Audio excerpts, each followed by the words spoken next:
Dengan tendangan, sebelumnya kita kemarin juga sudah berbicara tentang pukulan. Nah, tendangan tentu kita fokus pada posisi di kaki. Nah, kita ketika berbicara tendangan sebenarnya tidak hanya tunggal di kaki. Seperti halnya pukulan kemarin, maka ketika kita melatih tendangan harus menguatkan perut. Perut kita harus kuat. Ya, sehingga kita leluasa dalam melakukan tendangan-tendangan. Sehingga kita butuh latihan-latihan perut. Ada sit up dan lain-lainnya untuk menguatkan perut itu tadi. Nah, yang kedua adalah adanya tetap perputaran dari pinggul tadi. Ya, perputaran pinggul ini penting sehingga menghasilkan pukulan tendangan yang, nah ini misalnya begini, maka kita berputar. Ya, ada proses perputaran-perputarannya. Nanti kita praktekkan. Yang ketiga adalah penguatan dari kaki dan juga kelenturan. Ya, jadi diperlukan adanya senam-senam terkait dengan kaki itu sendiri, baik misalnya senam kekuatan, melatih senam-senam dasar seperti ini. Ya, ini dasar diulang-ulang. Silakan diulang-ulang 10-20 kali. Ya, kemudian squat seperti ini. Ya, naik turun, penguatan. Pelenturan sini. Ini sekalian saya pemanasan biar nggak ketarik nanti. Ya. Nah, bisa split. Ya, untuk melenturkan kaki, ya, bisa juga ditambah. Misalnya naik. Itu.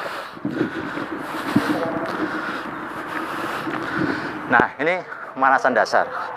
Nah, tekniknya bagaimana ketika kita mau nendang, maka kita ambil dari samping.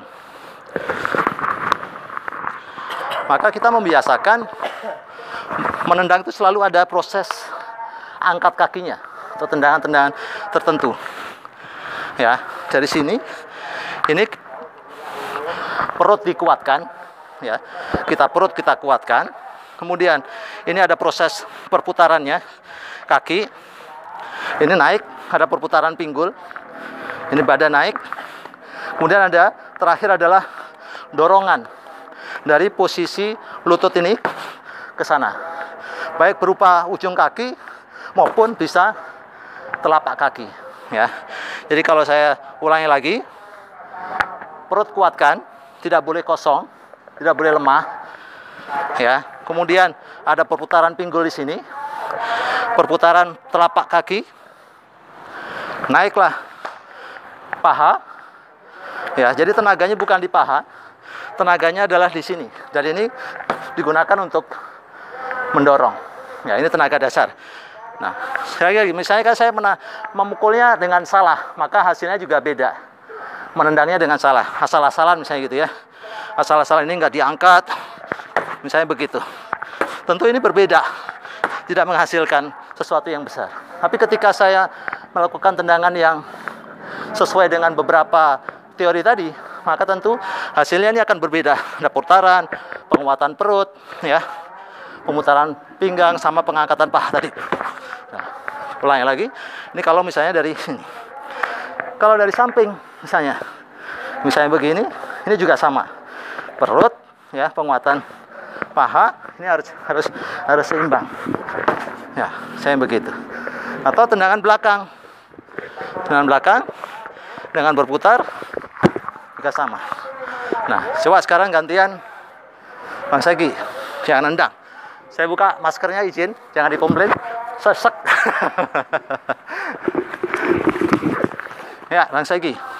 Latihan nendang yang kuat. Ya. Ya, lagi. Tambahin. Nah, terus tendangan pisau tadi yang begini coba. Nah, lagi yang keras. Nah, gitu. Mulai terasa tenaganya, ya. Jadi kalau kita yang ditendang, kita bisa merasakan tendangan tadi atau pukulan tadi terasa berat atau tidak, sehingga menyebabkan kita bisa mundur atau tidak. Sekali lagi misalnya, ya, yang keras. Nah, gitu. Terasa mulai. Nah, sehingga terus dibutuhkan untuk melatih